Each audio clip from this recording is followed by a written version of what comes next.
And while they were in there, the people said, "We will relight the menorah, the lampstand, and we will return this place to its devotion to the one God, the God of our ancestors, the one who opposes the Greeks."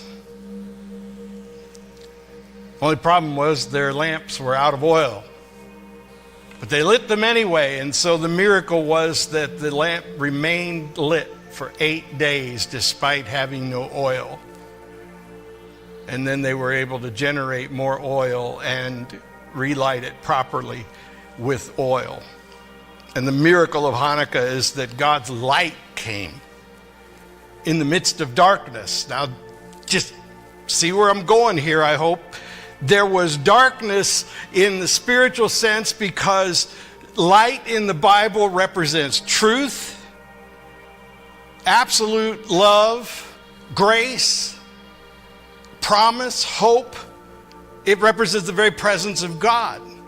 When people encountered Jesus in his more native form, it was so bright they could barely stand it.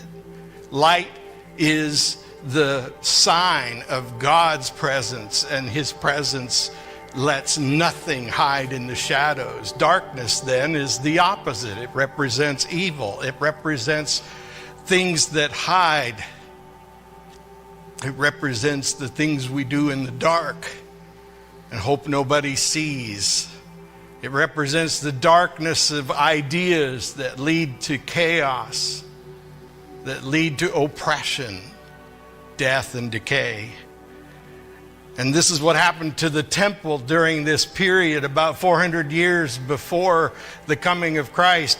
There was a darkness in the very temple where God once dwelled, and when they took it back and they were bold enough to risk everything to drive out the darkness and return the light, God maintained the light. And that's what Hanukkah is all about. It's a festival of light. And it means more than just candlelight. It means the presence of God.